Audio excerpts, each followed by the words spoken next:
తాజాంశం చూస్తున్నాం. అసెంబ్లీ నుంచి రోజా సస్పెన్షన్ పై దేశ సర్వోన్నత న్యాయస్థానం విచారణ చేపట్టింది. మరిన్ని వివరాలు మా ప్రతినిధి అరుణ్ అడిగి తెలుసుకుందాం. అరుణ్, రోజా సస్పెన్షన్ వ్యవహారంలో సుప్రీంకోర్టు ఎలాంటి ఆదేశాలు ఇచ్చింది?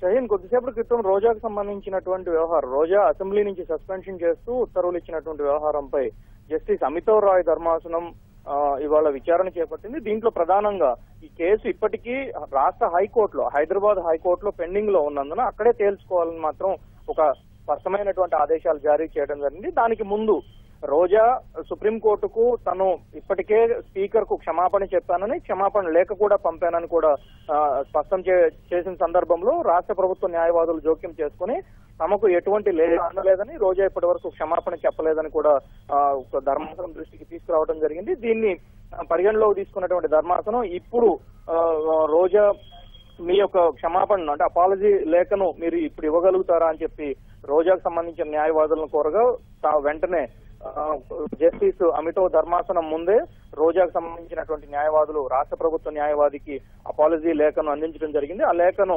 తీసుకున్నటువంటి న్యాయవాదులకు సుప్రీంకోర్టు ఒక స్పష్టమైన సూచన చేసింది. ఈ లేఖను ఎవరైతే సంబంధిత శాఖలు, సంబంధిత అధికారులు ఉన్నారో వారికి పంపించండి, దానికి తగిన చర్యలు తీసుకోండి అని మాత్రం సుప్రీంకోర్టు స్పష్టమైనటువంటి సూచనలు చేసింది. దాంతో పాటుగా రోజా ఈ కేసు వెంటనే తగిన చర్యలు చేపట్టాలని ఆదేశాలు ఇవ్వడంతో పాటుగా తమపై పెట్టినటువంటి సస్పెన్షన్ ను ఎత్తివేయాలని సుప్రీంకోర్టును కోరిగా సుప్రీంకోర్టు ధర్మాసనం, జస్టిస్ అమితవ్ రాయ్ ధర్మాసనం దీనిపైన స్పష్టమైనటువంటి సంకేతాలు ఇచ్చింది, స్పష్టమైనటువంటి ఆదేశాలు ఇచ్చింది. ఈ కేసు విచారణ హైకోర్టులో ముగినందున హైకోర్టులో కేసు ముగిసిన తర్వాతనే ఈ కేసు పైన తాము పూర్తి స్థాయి విచారణ చేయగలుగుతామని స్పష్టం చేస్తూ హైకోర్టులో ఈ కేసు సంబంధించినటువంటి విచారణను ఎదుర్కోవాలని, ఈ కేసు విచారణ అక్కడ పూర్తయిన తర్వాతనే తాము ఈ కేసు పైన పూర్తి స్థాయి విచారణ చేపట్టడానికి ఆస్కారం ఉంటుంది కాబట్టి హైకోర్టులోనే తేల్చుకోవాలని కూడా స్పష్టమైనటువంటి ఆదేశాలు ఇవ్వడంతో పాటుగా రాష్ట్ర ప్రభుత్వ న్యాయవాదులు దీనిపైన సంబంధిత అధికారులకు, సంబంధిత శాఖలకు కూడా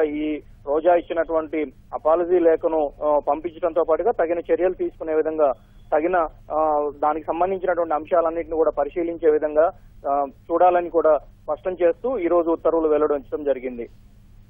ధన్యవాదాలు అరుణ్.